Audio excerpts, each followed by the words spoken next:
I exposed my wife's secret hotel cheating, served divorce papers on the spot, and unleashed cold revenge while everyone begged me to forgive.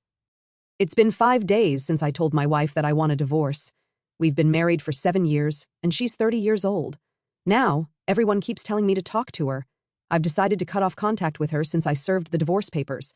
I'm not seeing or talking to her, but people won't stop bugging me about it. My phone keeps blowing up with messages and calls all day and night. It's driving me crazy. How can I tell everyone to stop without being rude? These are my friends and family, and I want to stay close with them even after the divorce is finalized. We dated from the age of 20 and married when she became pregnant with our son. Our marriage was great. We had another child, a daughter, 2 years after the first, and we enjoyed excellent intimacy, good communication, and solid finances. We owned our house, had a cat, and our kids were well-balanced and doing well. We were happy, or so I thought. Then, about 4 months ago, my wife, let's call her Sue, came home from work gushing about this new manager they got. Let's call him Frank. I felt uneasy right away, like something was off. I smiled and asked a few questions, such as whether he was married, if he had kids, and where he lived. She told me he was on his second marriage and had 4 kids in total. I thought this was probably a crush. I've had those, but they usually pass, so I decided to wait it out, thinking it would probably go away. Over the next week, this happened every day, and I got more and more uneasy. I decided I needed to see if something more was going on. I told Sue that I got a virus alert on our home network and needed to update the virus software on her tablet, mobile phone, and laptop. She has no tech skills whatsoever, so she handed over her devices.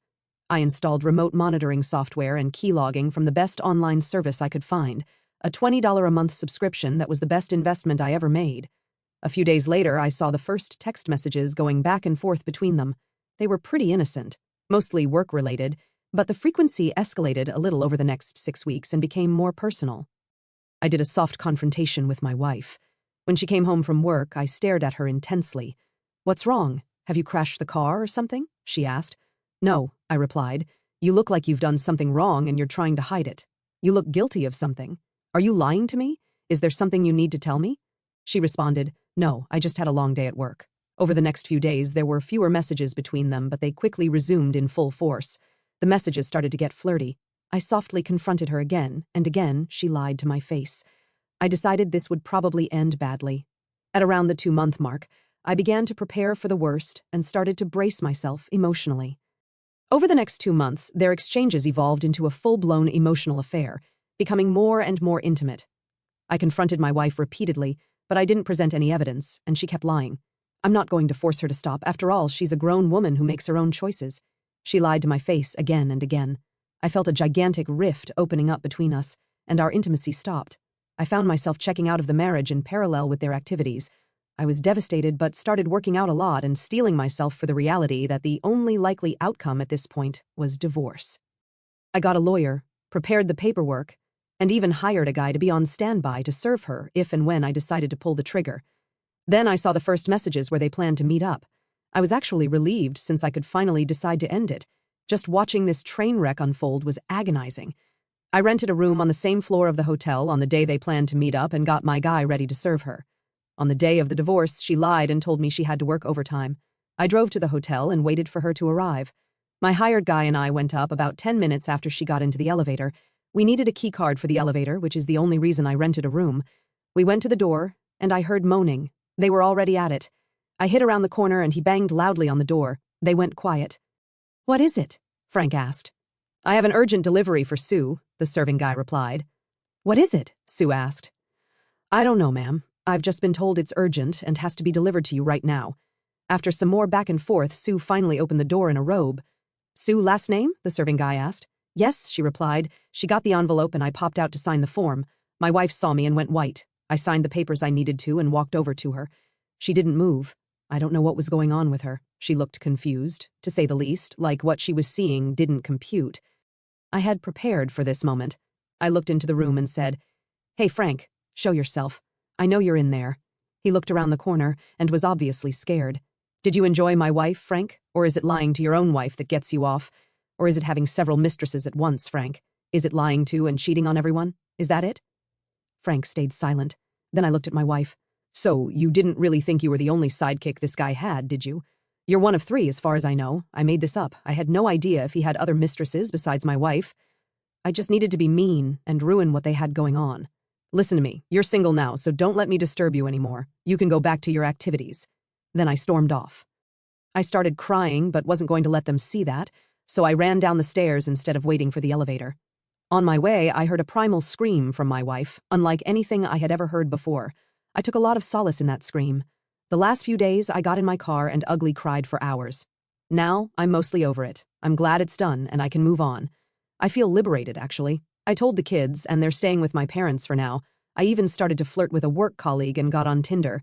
I'm chatting with a few women, and it's a great boost for my ego. I'm not looking for anything, physical or serious. I will probably never trust anyone enough to have a long-term relationship again. Anyway, I haven't talked to my wife since. She floods me with messages that I just ignore, but everyone is calling me and trying to guilt trip, pressuring me into talking to her. I've also been thinking about telling Frank's wife. If I were her, I would want to know, and I don't think Frank will suddenly develop a spine and own up to it. I've decided to tell his wife. I called her and told her the key facts. She didn't believe me outright, so I'm meeting her at a coffee shop within the hour. I've also started asking the people who call me to ask Sue why I'm not talking to her. It seems to slow down the barrage. First update, agree. Firstly, thank you, everyone, for your input. It helped me a lot. I've managed to get rid of most callers. There are only a few stragglers left still trying to pressure me. I met with Frank's wife. More on that further down. The two best responses turned out to be, 1, why don't you ask her why we're not talking? This was very effective. The follow-up, if the first didn't work, was, imagine the trauma Sue has inflicted on me for me to go no contact. You pressuring me is adding a lot to my stress. Will you pay for my psychotherapy if I have a total mental breakdown? No? Okay, maybe you should stay out of this then. They usually responded, okay, and hung up. Secondly, I think I need to clarify a little. Many seem to think I had full control and executed a flawless maneuver. The entire day, apart from the 10 minutes when I confronted her, I was a total mess. It took me 2 months of steeling myself in preparation to pull off that 10-minute confrontation. I was hoping she would turn around at the door and come back down. She had dozens of chances to stop and come clean, but she didn't. I guess I was hoping up until the last second that she had stopped. I would have been able to talk about reconciling up until the point where they got physical. It took everything I had not to break down in tears in the hotel. In fact, I started crying before I reached the end of the hallway. Also, I didn't do this as some kind of revenge. I did it to break free and regain a bit of my self-worth. Being cheated on was degrading, humiliating, and emasculating. I'm a shell of my former self. I realize this is because I loved her with all my heart, and it's why I decided to go no contact. I don't think I'm strong enough yet to face her without breaking down, and I will never again show any weakness in front of her or anyone who might convey that to her. Asking questions to Frank and surprising and confronting my wife was all about me, not them. I took back control over my life, but I know I'm too weak to hold on to that if I were to meet her today. So, I will strengthen my resolve and steel myself. I will never again show her any kindness or consideration. I will be nothing but a rock-hard, ice-cold, emotionless, indifferent ex-husband. I will burn her and Frank's life to the ground once the divorce goes through. Until then, I will work on bettering myself and getting on with my life. That's them. They can do whatever they want. I can't control their choices. I can only control my own. Many have asked how I can be this cold and calculating. I think a few even called me crazy. I don't see it like that. Let me be clear, I don't enjoy this at all. I see it as absolutely necessary actions for my own well-being and sanity. Life has changed. My marriage, in this case, developed gangrene, so I'm cutting it off before it affects more of my body and causes permanent damage. I've also decided to stop flirting or doing anything on Tinder. It was a nice ego boost, but I'm in a vulnerable state and might cause someone else pain since I'm not really in control of my emotions at this point. It would be selfish of me to expose anyone else to potential pain just to stroke my own ego. I met with Frank's wife yesterday. We talked for hours at the coffee shop. She was devastated. She called Frank and confronted him with me next to her on screen. He begged, pleaded, all the usual stuff. She had been preparing for this as we talked, but she still broke down and hung up on him in the end. She ended up spending the night in my new apartment in the spare room. She just couldn't go home and face him. We talked all night, and it was cathartic to vent my anger with someone who understood what this betrayal feels like. I heard her crying herself to sleep last night. It was heartbreaking. I wanted to go and hug her, but didn't want to make it weird or make her uncomfortable. I will ask her today if I can do anything to help. I've told her she can stay as long as she wants. Nobody knows about the apartment besides me. It's small and doesn't have a lot of furniture, but it has plenty of food and all the amenities you would need. She is trying to get her head on straight before facing Frank. Frank has been blowing up her phone with messages and apologies. When I left for work this morning, she still hadn't responded to any of them. The only person I've talked to beyond messages 1 and 2 is my wife's mother. I like her. She's very nice and has always made me feel welcomed and cared for. She told me that my wife would be committed to a mental facility due to talking about terminal self-harm. Apparently, she's been in a bad way since the hotel. I told her that Sue is no longer my responsibility. She made these choices, and she will need to deal with the consequences. I would appreciate it if she didn't update me on my wife since it was already painful enough, and I need distance to properly separate myself from her. I informed her that there is absolutely 0% chance of reconciliation. The divorce will go through. We will not communicate at all outside of issues related to our children, and that will all be done in writing. I have enough to deal with myself at the moment, so I'm not as strong as many seem to think. I managed to pull myself together just enough to cut the cord after 2 months of intense effort, and I would probably devolve into a sobbing mess if I met her today. I need time to heal, and everyone calling prevented that. So, thank you again, Reddit, for helping me fend off the well-meaning people who were injecting themselves into my relationship on my wife's behalf. You guys are awesome. What a why. Second, update, Egia. Thank you again, everyone, for all the support. I'm sorry I won't be able to respond to everyone. It's been absolutely overwhelming. It seems like someone made a YouTube video or something, and it went viral. I've tried to read every suggestion, and I've gained a lot of new perspectives and ideas to ponder. I find it very helpful. I feel a lot stronger now, thanks to all of you Redditors. You are all absolutely amazing, taking time out of your day to help a complete lost stranger on the internet. My hats off and gratitude to you all. Anyway, a lot of people have asked me to do updates when things happen, so here goes. My wife has been committed to a medical facility after a self-harm attempt requiring 27 stitches on her wrist, so it was pretty serious. Her mother told me, and surprisingly, she didn't ask me for anything. She just told me to let her know if she could be of any help. She's just awesome. I still haven't talked to my wife yet. I will talk to her when I'm ready, not before, and I'm not ready to face her yet. She is the mother of my children, and I want her to be healthy and able to be a good mother to them. But I'm not allowing this latest action on her part to change my current course. My wife knew very well that if she ever cheated, that would be an automatic and total deletion of our relationship. I gave her lots of opportunities to turn around. She didn't. I've had plenty of opportunities to cheat over the years. Sometimes I've been stupid, drunk, and I've never, ever acted on it. I've never even flirted back, even off my rocker. I knew the right thing to do. I've also had crushes. I understand that this is natural for everyone to have, but again, I've never acted on these. In fact, I've gone out of my way to stay out of contact long enough for the crush to pass. In my mind, there is no excuse or extenuating circumstance for my wife's choices and actions. I mean, if you kill someone while drunk driving, it's not an excuse that you were drunk. There is no other outcome than divorce. I don't want to listen to any excuses. My mind is set. I will never be able to forgive her, so it's better to just get it over with. It's the best solution for everyone, including her. I know I said I wanted to burn it all to the ground, but I will probably not do this. This was a fantasy I played in my mind because it felt good. Hurting her, getting her fired, etc. It will not benefit me or my children. It will probably just make me responsible for her upkeep, and it will reflect back on my children if this becomes widespread knowledge. It's not a price I'm willing to pay for some short-term emotional gratification. So far, I only talked to my parents and my brother, plus her mother. Her father passed last year. I will probably keep it like that, even though vengeance is so incredibly tempting. Frank's wife is doing a lot better. We hug now when we cry. We're not romantically inclined toward each other at all. Stop suggesting we get together. To be honest, having the support of someone experiencing the same thing is incredibly helpful, especially during those times when it gets to be too much to bear. My wife is the first and only person I've opened up to since childhood. Frank's wife is only the second. It's very hard for me to trust people to begin with, and now I find it's darn near impossible, but somehow I manage to feel comfortable with Frank's wife.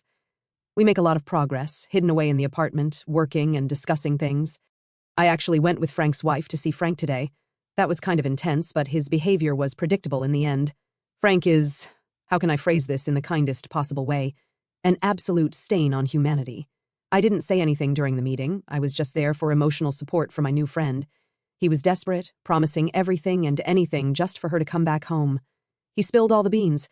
It turns out I was right about my wife not being the only one.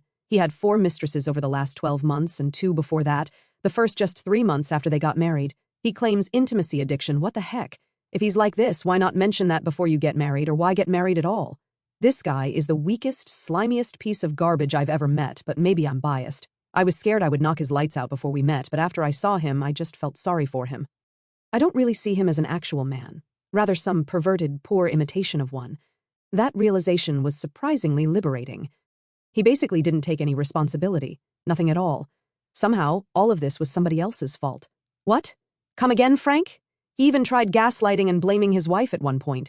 I had to laugh out loud. That shut him up. I will prepare to meet my wife, probably next week. I will ask my father to join. I respect his opinion a lot, and he's very good at being impartial, so if I'm unreasonable or if she is, he will be able to call us out on it. I don't want to sugarcoat anything or give any false hope. We are done. We will be divorced. There is no chance at all to reconcile. Now, we need to find a way to co-parent and coexist peacefully on the same planet. I'm scared that I will fold. I really, really hope I can suck it up long enough and stay the course. It really is the best option for everyone. No need to drag it out. I know the outcome already.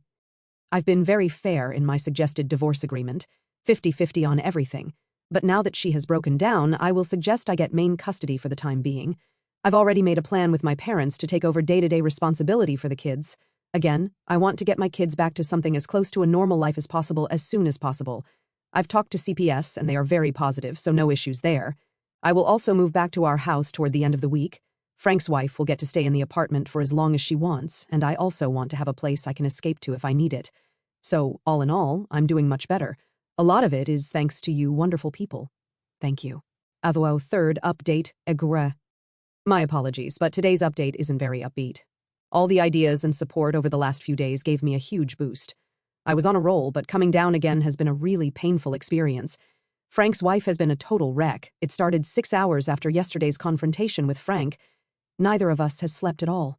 An ambulance picked her up a few hours ago. She started having terrible panic attacks. She couldn't breathe and was shaking with violent spasms on the floor. It has been terrifying and terrible. I'm also in no shape to properly care for her or anyone at the moment. I've asked my dad to come stay with me since I'm struggling a lot today, and I think I shouldn't be alone. Frank is listed as her emergency contact. I had to call him and tell him not to show up at the hospital if they called. It was the last thing she told me to do before they took her away.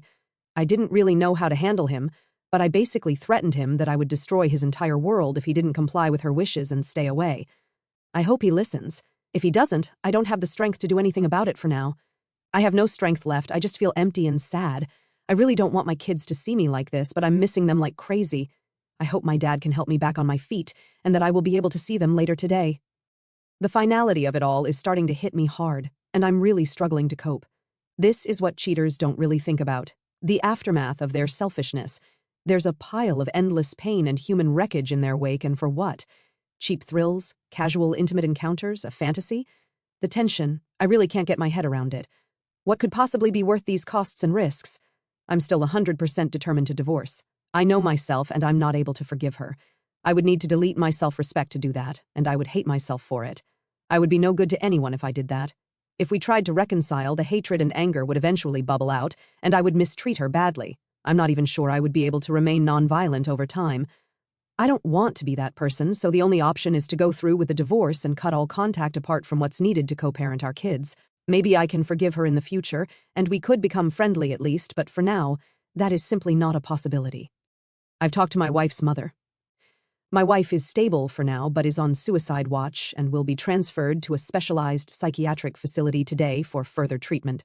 My wife apparently became aware of my posts here on Reddit, and after reading them, she tried to end it. My wife's mother criticized me a lot for posting here, but I don't regret it. It has helped me move forward, all things considered. I don't think my wife's attempt was to get attention. She was too determined for that. Many commenters have put forward good arguments that my wife was on some kind of high or something, and that Frank is some magical snake oil salesman. This could be, and if this is the case, it will be easier for me to establish a cordial, co-parenting relationship. I will be able to do this regardless, given time, but it will take a tremendous amount of effort for me. Including this perspective will make it a bit easier to move in that direction. Now, all that remains is to convince myself that this is the case. I don't know how I will do that. It still doesn't justify her actions and choices, so I will try to stay on course. I have to. It's in the best interest of everyone. Posting here has been very therapeutic and rewarding for me, but due to the situation now, I think I will stop posting for a while. Probably until next week after I meet my wife on Tuesday. I don't know if I'll feel the need before then, but I think I need a breather. I need some time to reflect and collect my thoughts without constant input, so I will take it slow over the weekend and just think things through. Thank you again, kind people of Reddit. You have helped me a lot. My dad is here, so I'm logging off for now. Oh, fourth update, Ekery. Hi, everyone. I wasn't going to post today, but my inbox is exploding with messages that my posts have been taken down. I don't know what I did to anger the moderators. If I did, I apologize. I'm not really in the best state, so if I transgressed against some forum rules, I apologize. I wasn't really paying attention to anything other than trying to get help from all you wonderful Redditors. I haven't had any sleep in a few days now. At least, I think it's a few days, I'm not sure. It's a bit fuzzy at the moment. I've spent most of the time since my last post with my dad, and I have visited Frank's wife in the hospital. She will stay for a while. She is struggling badly to come to terms with her situation. I try to be supportive, but to be honest, I'm probably not much use to anyone at the moment. I was planning to move back to my house today, but I will push that out a bit until I get my feet back under me. I don't know what's going on with my wife. I will visit her on Tuesday. If anyone knows why my posts were cut, can you please let me know so I can be more careful in the future? Fifth update B. I wasn't planning to post until tomorrow after I meet my wife. But I'm struggling, so I was hoping I could ask for some more advice from you wonderful Redditors. I hardly sleep and I'm not thinking clearly, so any advice is much appreciated. Anyway, first, some information on the current status. There have been some developments over the weekend. I wanted to show this post and get Frank's wife's permission before I posted this publicly. It appears Frank has done a runner. He has cleared out their joint accounts and is nowhere to be found. We have been in touch with the bank to try to reverse the payments, but they can't do that. They have already passed the funds to a new bank. Since they are married, there is nothing they can do. He is presumably the only one with control over the receiving account, and the new bank isn't sharing any information at all. I guess they are legally bound not to. They were helpful with how you can get a legal injunction, I think that's what it's called, but that will take time. We only found out on Sunday evening when he was supposed to pick up kids from his ex-wife. According to one of his friends, someone showed him the Reddit post, and he vanished sometime between 3 and Sunday. I hated him before, but damn, that is just so cowardly. I can't even find the words to describe it. Robbing his own family? What the heck is wrong with this guy? Frank's wife is filing today. She is using my lawyer since he already has everything for me. It saves some time and money. He can basically just copy my case for her. I feel sorry for her. She loves Frank's kids, and she will probably lose contact with them since she and Frank's ex-wife aren't really on good terms. I've been going through overwhelming waves of emotions. It has been going from unbearable sorrow to absolute blinding rage over the weekend. I broke my hand punching a door, so I haven't been in control of myself. I feel I have it more under control now. My dad has been a lot of help. He has stayed with me 24/7. I visited Frank's wife and talked to her on the phone a lot. We are each other's emotional crutches and counselors at the moment. She's absolutely devastated. Her kids are with her parents, and she will probably be discharged from the hospital this week. My dad and I have offered to help out financially if she needs it. Her employer has also been very supportive, and she would thankfully be able to support herself and the kids under normal circumstances, but their financial safety net is gone. I still haven't talked to my wife, and I'm struggling with what to say. I don't even know how to begin. I know meeting her will be emotionally overwhelming, so I don't want to end up in a shouting match or something unproductive. My goal is to focus on the future as much as possible. I will try to see her in the role as the mother of my children and not really get into the why and what of what she did. I will try to avoid, to the best of my ability, seeing her as my wife who betrayed me and our family. We will divorce, so we need to focus on how we move on from here. Emotions are still too raw, so we won't get anywhere discussing it at this point. We need to figure out custody and how she plans to get back on her feet to function as a mother to our children. Children need their mother. I've tried to sort out the 5 most important questions or points of agreement we need to settle to provide the best possible care for our children. I want to try to focus on this, but every time I sit down, I either type out gibberish or stare at the page, and nothing makes enough sense to even write down. Please help me with this. I need some clear perspective to cut through the mush in my confused, sleep-deprived head. This is where I stand at the moment. I don't want to punish her. I want out. I want my kids to suffer as little as possible. I want my wife to get on with life and move on, like I hope to do. The divorce is already in process, so we don't need to spend any time on that unless she wants to contest it. I don't know what she wants to do yet. As things stand, everything in our lives is one massive, painful mess. We need to sort it out enough to function for our kids. This is priority 1. We need to do this right now. We also need to partially reconcile, at least in our roles as father and mother. I don't think we can reconcile on everything, but we need enough to function as parents. This is priority 2. We can probably suck it up for priority 1, But unless we deal with priority 2, things will fall apart and fail over time. I don't want our lives to become more and more resentful and hateful toward each other. I hope you can help me. I'm not looking forward to tomorrow. I hope I can keep focused enough to at least start a process between us to move in this direction. I will update after I see her. Avi 6th update, Gree. Today has been a very, very crappy day. And that says a lot lately. My life just seems to be a long series of crappy days competing to be the crappiest day of them all. I'm so grateful for all the messages. I'm sorry I can't respond to everyone, but I do try to read everything. I'm a bit worn out, so please forgive any errors. I've been sitting here going over this day in my head over and over for hours, typing it out and retyping it again and again, trying to find the right words to understand what's going on and to understand myself. As many of you suggested, I talked to Sue's mother yesterday in preparation for meeting her today. I wanted to see if she had any more information to share. She just reconfirmed that Sue is in a bad way. The only new thing she could tell me was that after I left her at the hotel, Frank left right afterward. He just walked past my wife, crying on the floor in the hotel hallway. Apparently, he didn't even say anything, or at least that's what Sue told her mom. I also tried to call a few of her friends. I learned that their friend group is in full conflict now, as some of her friends had strongly encouraged this affair to Sue during their weekly girls' trips. They usually go to the movies, theaters, stuff like that. They've all been friends since school. Now, the supporters are apparently being ostracized. News of these events has spread like wildfire. Apparently, it has made a lot of husbands start to ask uncomfortable questions to their wives. I also found out my wife wasn't the only one cheating. Apparently, there are 2 other cheaters in her clique, as far as I can tell. The relevant husbands have now been informed. I believed this morning that I was prepared to meet my wife. I'm ashamed and sad to say that I wasn't at all. Today's meeting was a complete disaster, a total failure. I didn't manage to do anything right. I imagined I was going to be this rock of practical professionalism. I had my rules, my viewpoint, my list of key things. I had steeled myself. We were going to talk about kids, finances, Sue's health, etc. We would find solutions and ways to move on. Instead, this day, scarred into my brain, is nothing but unfiltered pain and failure. I'm pretty sure I will carry this scar with me forever. I've been uncomfortable for days, but a few hours before we left this morning, I started to feel extremely stressed and anxious. I developed this high-pitched whine in my ears, like an old TV noise.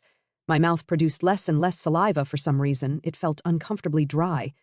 I tried to pull the tension away, to swallow it, to push it away, but it just got worse and worse. I was pacing around aimlessly for the last hour, probably the longest hour I've ever felt in my life. When we finally left, I just wanted it to be over, but I felt I had to see her. By the time we arrived at the hospital, I had probably been awake for 30 hours straight. I wasn't really fully functional. I should have called it off then. We were checked for temperature and symptoms before they would let us in.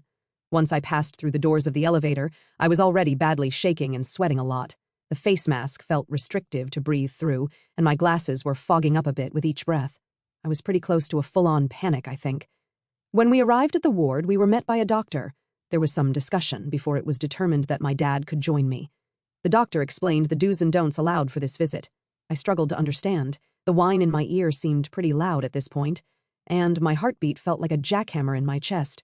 He explained that Sue was stable but tired, and that if he deemed it necessary, he would end the meeting and take her back to the ward. He told me Sue had been asking for me constantly, day and night. He asked me some more questions, and I had to explain what I was planning to say. He also asked about how I was doing. I obviously didn't look too well. I just told him I needed to do this. We were shown into a room that was probably designed to try to make visitors comfortable. We sat down and waited. I was really struggling at this point. I tried to focus on being productive, seeing Sue as the mother of my children, and my questions. My dad saw me struggling. He put his hand on my shoulder like he used to do when I was a kid and told me it was going to be okay. He calmed me down a little. I realized how much I hate face masks now that I couldn't see his familiar, "It will be okay, son," smile. Then the door opened and 2 orderlies came in. As they stepped aside, I saw Sue. She was in a wheelchair, her head at an awkward side angle, and her eyes were closed, like she was sleeping. The moment I saw her, all my preparations went straight to hell. All I could see was my best friend of over a decade, my confidant, the woman I loved so deeply. She was the first person I thought of when I woke up and the last person on my mind before I fell asleep. My protective instincts kicked me in the gut so hard I almost puked. In that moment, I was willing to do anything for her. I would fight any battle, move any mountain. She was there, right in front of me, broken. My brain felt like it was short-circuiting. I wanted to help her, grab her, hold her tight, tell her it would be all right, but I just couldn't move. I tried to open my mouth, but I couldn't. It felt so dry, like it was glued shut. I don't really have the words to describe it. The closest I can think of would be standing in my own head, looking out from behind my own eyes, if that makes sense. It was like I was paralyzed, like in a nightmare where you can't move. All the while, my heart kept pounding faster and faster, harder and harder. I'm sweating like I'm made of water wrapped in cheesecloth. The doctor said something I couldn't understand due to the now very loud screeching noise in my ears. He sat down next to my wife and said something to her. She looked terrible, gray, colorless, weak, deflated, like sitting was too much for her. Sue didn't move. I looked back and forth at the doctor and the nurse, and it all went really quiet for an uncomfortably long time. Unexpectedly, Sue opened her eyes. The second she saw me, she bolted out of the chair and ripped the drip attached to her hand off in one swoop. She hugged my legs, on her knees on the floor, and started crying. Her crying hurt me in ways I don't really have words for. She begged, forgive me, like a chant, over and over. She sounded very loud to me for some reason, like her voice was part of the noise in my ears. Her body felt warm, soft, gentle against my legs. My thigh was getting wet from her tears. Her touch felt familiar, like something I desperately needed. Still, I was frozen. I wanted so badly to grab her and just hold her, but I just couldn't do it. I didn't know how to move. I tried, but my body just wasn't working. I still couldn't say anything either. I was on the verge of crying, trying to swallow the pressing tears down with my dry mouth. I would probably look totally insane if it wasn't for the face mask. I wanted to be able to move, but no, I couldn't. I couldn't get my damn dry mouth to open. I didn't remember anything I prepared for. I didn't know what to say. Sue's chant changed at some point to, I love you, forgive me. It sort of snapped me out of it for a moment, but instead of my well-prepared questions, all I managed to say was, why do you hate me? Why do you hate our family? What gave you the right to destroy us? I'm pretty sure this is what the doctor had forbidden me to say earlier. Sue looked at me with such sorrow. I looked at my dad. He was crying. I felt very confused, and I was really getting dizzy. I stared at my wife, and then I got this sudden biting pain in my left eye as I popped a vein. I also got this horrific nosebleed. I'd never had anything like it before, like water coming out of a faucet. My mask was full of it in an instant, and it was pouring down my chest. Sue passed out. She could never handle the sight of blood. There was some frantic activity happening around us. Still, I just sat there. The two orderlies got her into her chair and out of the room, and in what seemed almost instantly, the nurse put one of those blood pressure cuffs on my arm. I was almost passing out. There was blood everywhere. The doctor yelled something to someone, and soon afterward, I got a needle injecting something into my arm. I just blacked out. I later learned that my blood pressure was 197/120, so not good. So here I am. I woke up in a different ward a few hours ago with a massive headache. I have a terrible-looking, bloodshot left eye and a very sore nose. I feel like absolute garbage. My dad picked up some clothes and other essentials, along with my laptop, while I was out. Then he left for home to give me some space. He needed some rest for himself as well. I've never seen him so shaken up. Actually, come to think of it, I've never seen him cry before. The doctors want to keep me here until tomorrow for observation. I'm okay with that. I'm very tired. It's kind of nice not having any responsibilities other than lying here. So, it's been a crappy day so far. I realize this will be a lot harder to get through than I initially imagined. I'm still shaking. I just can't stop it. I feel like such a failure. I didn't achieve anything, actually. I went backward. I couldn't have made a worse mess of it even if I tried. I accept now that I don't know how to actually cope and do this. I just hope I can figure it out soon. Cutting emotional ties to my wife will clearly be much harder than I bargained for. I did not expect it to be like this. So, there we are. I'm lost at the moment. For now, I will just try to focus on myself. I need time. I need to get back on my feet. I need to take care of my kids. Those are my short-term priorities. Hopefully, when I get some distance, I will be able to see a way forward because right now, I don't see any. Am I making a mistake? My brain tells me to push through, but my heart tells me not to. I wonder if she ever even considered the pain and suffering she would cause. I just can't understand it. What could possibly be so important to do together with Frank that it's worth all this pain? I will probably never get a satisfactory answer to that question. But why the hell would she do this? What did I do wrong? What gave her the right to destroy all our lives? Maybe if there is a wayward wife out there reading this, could they please help me understand this? How can a wayward wife justify to themselves what they are doing? Is there anything that can justify this? I mean, my wife must have believed this was the right thing to do for her, right? If she didn't, she wouldn't have done it, right? Or am I missing something? It doesn't make any sense. It doesn't fit anything I know about her. Or maybe I really don't know who this woman is. I took a sleeping pill. I'm very tired now. Hopefully, I can get some sleep. Sorry about the incoherent babble. I just needed to get it out of my head. Thank you for all your help so far. By way 7th update, Keshkari. The sleeping pill wore off, and I've been sitting here pondering for a few hours. It's kind of peaceful here. Nobody is awake as far as I can tell, except the watch nurse down the hall. I'm so sorry I haven't responded to anyone. I've read everything, and thank you for all the support and ideas. I feel pretty dejected and down. Actually, typing this out helps me think things through. There have been some comments implying that this is some sort of exercise. I wish I would give pretty much anything for this not to be my life. I've been diagnosed with hypertension that manifested itself in the nosebleed and the red eye yesterday. I got some pills I will have to take daily for the foreseeable future. I decided, almost as soon as I woke up, to get some form of communication going with my wife. I'm clearly not ready to meet her, but I felt I had to see her yesterday. I've been planning what to do, but one thing prevented me from making decisions I needed to make. I needed to know how I felt about her. I feel an enormous amount of shame over how much I still love her. I want to hate her so badly for what she did. Maybe I'm being an idiot. I'm less and less sure of anything, but the hatred just isn't there. I want it there, but it's not. I don't understand why it's not there. It should be. She betrayed me. She hurt me more than anyone has ever done. Still, I love her. Why? I realized that not having any form of contact with her is unproductive and a little ridiculous. So I unblocked her. So many messages and calls, I can't possibly go through all of them. There must be thousands. I sent her a message asking if we could try to talk via SMS and WhatsApp. Surprisingly, she responded right away. I didn't expect a response until the morning, at least.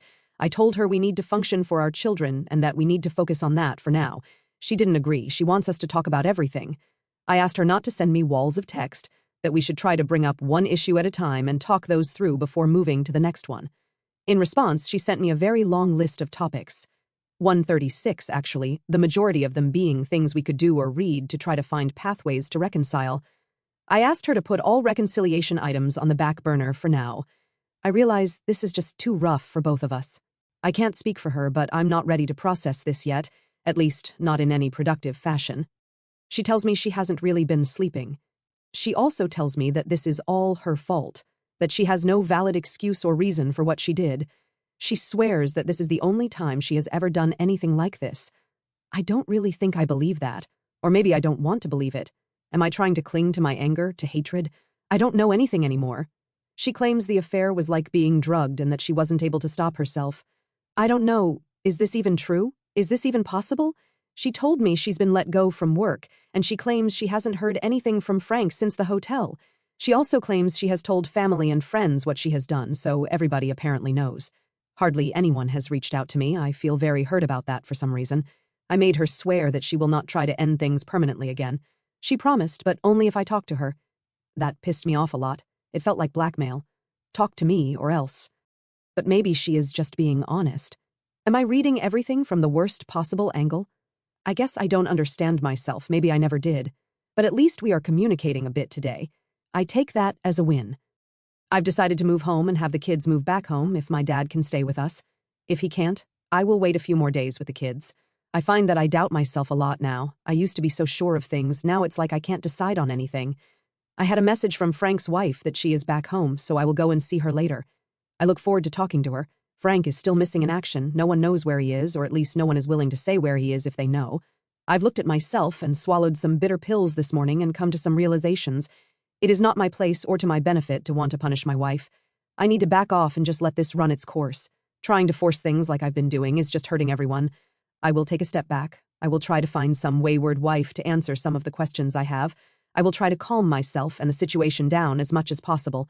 I need to find a way to get a clear head. I really need to understand how someone can make these kinds of choices. I will try to be patient and let my body process these emotions and challenges on its own time schedule. Before yesterday's meeting, I had convinced myself that the pain would pass quickly if I just completed this or that thing. What I actually need to do, what we all need to do, is to mourn this properly. Our lives as we knew them are over. We can never get that back. I don't know what the new future will be, but it's kind of scaring me. I need to address that. After yesterday, I accept that there is no quick fix here. I'm not in control. I can't push this through and be done with it. As so many of you have told me, I need to prepare myself for the long haul. I will probably stop posting to Reddit for a while, at least for a week. I will still read comments and ask questions, but I think I need some space. There are too many conflicting perspectives, and I can't even navigate my own feelings at the moment. I flip from reporting one perspective to the next on each comment I read. Thank you for all your support. Posting here, talking to all of you, has been very therapeutic for me. Thank you for listening to me. So many of you pointed out that my wife is also in pain, and I need to take that into account. Someone commented, make her pain and accept it. This really resonated with me, and I will try to do that. Perhaps the most important realization I had is that nurturing all this anger and hurt doesn't really help anything. It doesn't mean I will forget, but I do need to find a way to forgive. Update, ekk. It's been an interesting week. This is a long one, but I've gotten so much help from here that I feel obligated to share the current status and what I've learned so far. I've moved back to my house with the kids. They also moved back in a few days ago. Mom and Dad are with us during the day and help out a lot. The kids are doing well, considering everything, but they are naturally shaken up. Their parents basically disappeared for 2 weeks while they were parked with their grandparents. I wish I had handled the first 2 weeks better for the sake of my kids, but I just couldn't. I was totally lost, and it's been very hard to get back out of the hole I got stuck in. Getting back with the kids has helped me find a lot of strength I didn't even know I had. I'm doing well. I'm happy to inform everyone that I'm in control of my faculties. There is still a ton of pain and trauma to work through, but I manage it very well now. I'm more sure of myself. I feel confident and positive for the future. I'm systematic and very detail-focused by nature. It helps me to maintain a detailed journal, actually for both of us at the moment, me and Sue. It helps us dig deep into one-on-one issues. We have a dedicated 1-hour session where we talk every day. During this, we try to understand and prioritize the issues we need to discuss. We also put things on ice for dealing with later if we can't find a good solution or resolution for now. This 1-hour session allows us to have some energy left to spend with the kids. Watching TV, playing, doing schoolwork, etc. 1 hour is pretty exhausting when we're brutally honest. So we limit it for the moment and allow ourselves to disconnect after the session. We've made some good new memories, all of us together. This has helped us so much. I highly recommend this if you're working with a partner in a difficult situation like this.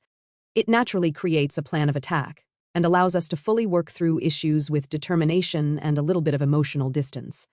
If we're not finished, we just continue the discussion the next day. My kids and I have also talked a lot, and we've been to internal counseling for each of them, plus family therapy with me and the boys. The last session also included Sue, who struggled with the session. She is drowning in shame and guilt at the moment, so I guess we need to be patient. Sue has been out of the hospital for a few days and is better off living at the house with the rest of us. Before you guys pile on me to kick her out, I will not kick out the unemployed mother of my children in the middle of a pandemic. I think about it this way. When my kids are grown and ask me about this period, I want to be able to be proud of most of my behavior. I find it's also very helpful to think about things long-term. It helps me see past the overwhelming immediate pain and lets me set targets to aim for. Sue is in daily therapy and has been diagnosed with mild PTSD. Her therapist is sure she is no longer at risk of terminating herself. The kids have enjoyed having her at home. They miss their mother, of course. She seems stable, and I think staying together is the best option for her and everyone at this point. Let's get one of the main issues out of the way. I've decided that the divorce will go through. The deciding argument actually came from a private message dialogue I had with a self-proclaimed lesbian feminist. The discussion included a lot of nonsense about patriarchy and historical oppression, but she had some good arguments about my wife being a grown woman and therefore having agency. She praised me a lot for allowing my wife to make her own choices, actually, even if those choices were stupid. I regret not confronting Sue harder earlier, but I wasn't in a good place mentally, and I didn't make all the best choices. It's easy to see a better path in hindsight. The talk with the feminist was at times confusing, but the closing argument was, if this was a married gay couple with 2 males, would anyone question the agency of the partners, the wayward spouse or the betrayed spouse? The answer to that is no. So, I will treat my wife like she has agency to make her own choices and let her face the consequences of those. I've accepted that my wife made a choice to do this. It made perfect sense to her. It's what she wanted at the time. It was a stupid choice, but people make stupid choices every day. They drink and drive, they commit stupid acts, and in all cases, if they are exposed, there will be negative consequences for such bad choices. I've looked hard into myself, and here is what I've accepted. I can't reconcile such actions with the woman I believed her to be. The hard truth is, I don't know this woman that used to be my wife. I just don't trust her anymore, and I cannot remain married to a person I don't feel I know or trust. It's absolutely devastating to Sue, but she accepts and understands my decision. She has offered everything to me in the divorce. All our assets, house, cars, full custody. I've said a hard no to that. We will divide assets fairly, and she will automatically regain 50-50 custody once she's okay and is declared okay for this by her psychiatrist. She has also insisted that I find some woman and have an affair with her. I will not do that. I'm not really interested in getting into another relationship. I feel I have enough on my plate. Secondly, I think she wants this primarily because she believes this will ease her guilt. I, on the other hand, don't see how bringing more pain and confusion into the situation will help anything. Also, I don't have the right to bring an innocent third party into this painful mess. She has also offered full access to everything, complete transparency, and to not do anything without my permission. But I don't want to be her warden or jailer. If she wants to show me, fine, she can. But I will not monitor her like I have done. Building trust is on her now. I don't want to hate Sue. I'm angry with her, but I know I need to find a way past that. I want our kids to have their mother in their lives, regardless of the final outcome of this. We had a good life up until recently. I'm grateful for the time we had, and we both love our children. The day after the meeting in the hospital, my wife and I started communicating electronically. We agreed that the best way to open the dialogue was for Sue to author a letter for me. The letter would detail everything she has done while we've been together. Everything about her friends, how it started with Frank, everything up until the day she sat down to type this all out. Her desires, wants, fears, needs, drives, etc. Oh, before I forget, we found out Frank has left the country. He has transferred money back, or at least the half that belongs to his wife, so Frank's wife is okay. It turns out Frank's own mother hired a private investigator to track him down on Monday. She was worried about him, plus very angry. His mother will not tell us where he is, only that he is in a different country. Frank has agreed to an uncontested divorce and will not be back anytime soon. From what I've been told, one of the betrayed husbands apparently threatened Frank on Saturday, but I don't know. It's mostly hearsay and rumor at this point. Sue's letter showed the process she went through to get to a point where she could justify to herself having an affair. I was surprised to learn that it actually started over 3 years ago. It was incredibly hard for me to read, but it felt honest, very honest. A woman from their school friend group, let's call her Betty, who moved away at 18, had moved back to the area around 4 years ago with her family. Betty started an affair with an ex from school. She would wax on about how great it was, how they would sneak off to spa hotels, how nobody got hurt because they didn't know, etc., how she deserved it, how the cheating actually made her a better wife, blah blah, basically every cheating excuse in the book. I've learned that a total of 4 women in the group have cheated on their husbands in addition to Sue. 2 of them each had short affairs that terminated after the first physical meeting. Betty had multiple long-term affairs over the years. One other woman had a 7-month affair that just ended. She joined Betty in the promotional efforts for the benefits of affairs when she started hers 7 months ago. From what I hear, 3 husbands have already decided to file for divorce. I've been trying to understand my wife's actions to see if there is something I missed. It's been hard to accept, but her actions regarding the affair seem to have nothing to do with me.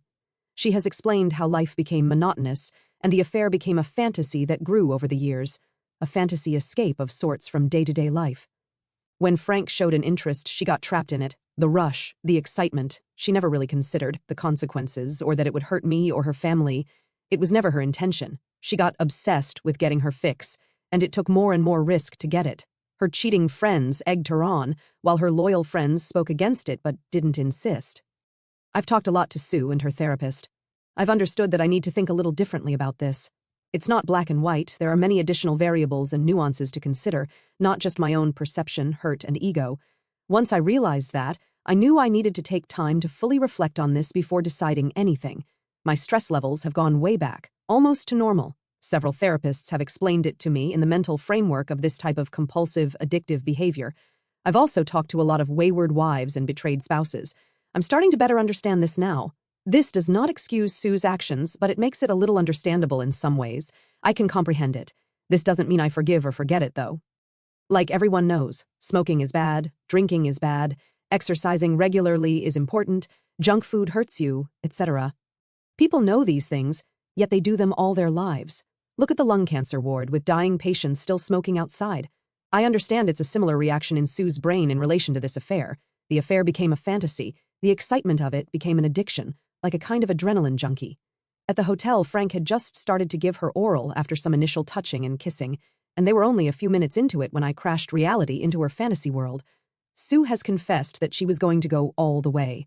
After reality hit, she became desperate to fix it. It was all she could think about.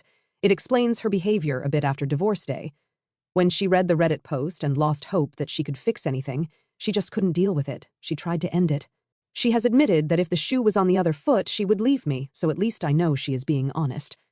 I seriously doubt she would cheat again. She got scarred for life now. She just cannot understand herself why she did this. Now, I see Sue as I would look at someone with a gambling addiction. I don't respect that kind of weakness, but I believe people can change. I'm no choir boy myself and experimented with drugs back in the day. I got out of it when someone gave me a chance. So, I will see if Sue can deal with her issues, with my help. To be honest, I think the shock of all this has changed her profoundly. I will give Sue an opportunity to first regain my respect and then, maybe, just maybe, my trust. If she regains my respect and trust, I will consider starting to date her again. Sue seems to be very motivated by this and is clearly putting in a lot of effort. I've made it clear that this is on her to do. She will have to prove it to me. She has already had one of the betrayed husbands over and explained everything to him. Then she invited his wife over, her former friend, and told her that she had explained everything to her husband. Lots of yelling ensued, but she stood firm and admitted her role in it. That took guts. She did the right thing. She has also apologized and talked to Frank's wife. They sort of hit it off, actually. They were joking about Frank's weaknesses over several glasses of wine. It was all kind of strange to me, bizarre even. I listened from the hallway. Frank was not painted in a flattering light, to put it that way. Is this something women do? Bond over ripping into a common ex? Sue has asked the remaining betrayed husbands if they want the same information for them. We had Betty at our door yesterday, begging Sue not to tell her husband or to agree to a lighter version, as she was sure her husband would leave her. My wife refused her request. Betty's husband is coming over for dinner this evening. Sue promised he will get the full, unfiltered truth. It's safe to say Sue and Betty are no longer friends. She has been flooded by messages from the other cheaters, and she has refused them as well. The loyal wives have made requests for Sue to meet their husbands to reassure them, and she has agreed to this as well. I guess she knows who her friends are now. I actually made a big spreadsheet of my choices and options. It's a gigantic mess, measuring the pros and cons, what's best for the kids, what are the benefits of this and that, what are negative sides of this and that. For example, there is no guarantee that a new girlfriend would be any more faithful. There is no guarantee I would find a new partner compatible with my kids, etc. All in all, I came to the conclusion that my best choice for now, especially for the kids, is to take my time and see if she makes any progress. I need to see that she can get to a point where we can try to build a new relationship. The one we had is dead. Still, it was a good one on so many levels. Maybe we could have that again. Maybe it will fail, who knows? I'm not in a rush, and if I think it's futile, I will act. Until then, we can practice co-parenting and find ways to remain at least cordial.